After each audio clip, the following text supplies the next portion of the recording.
Our lesson is Python programming language for beginners. Today is your second class. Let's start from the translators.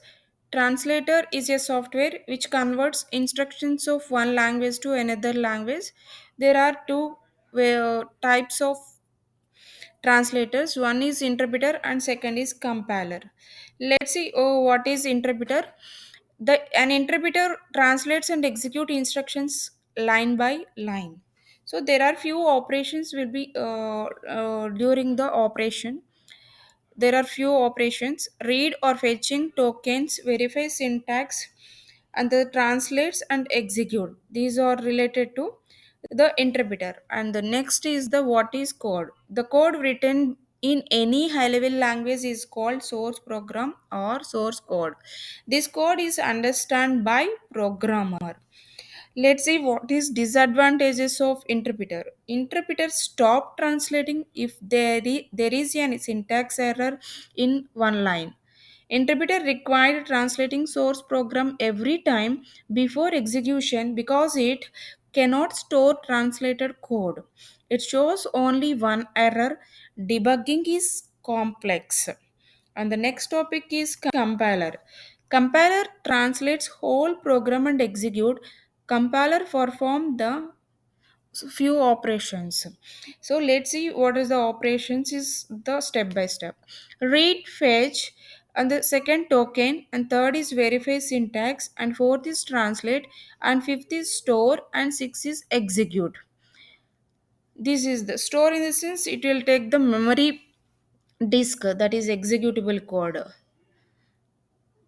And the next topic is what is scripting language. Scripting language is one type of programming language.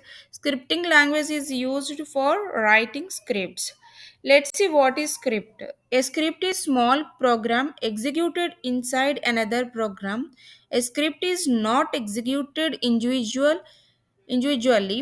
So it is executed within another program. For example, JavaScript, VB script, Perl script, and TCL script and PHP. These are different types of script languages are available. And a programming language can have the features of scripting languages. Okay, and next topic is programming paradigm. Programming paradigm is a defines a set of rules and regulations for writing programs. Actually, suppose if we go to the C language, void main method and printf, like that we have the particular set of rules of syntax, and we should follow those rules. If it is Java, means it will start with the class name and public static void main, like a string methods and main method, and like that main method it will this actually Java we called oops concept. And C is a procedural oriented programming language, and Java is oops language, like object oriented programming language. And Python we call like a modular oriented programming language.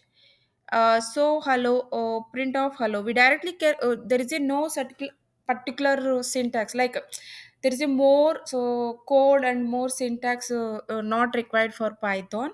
It is easy to understand who are is non programming persons also.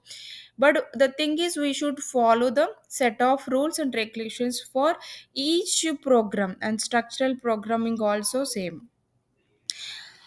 So thank you everyone. Thanks for watching. We'll meet next class. Thank you.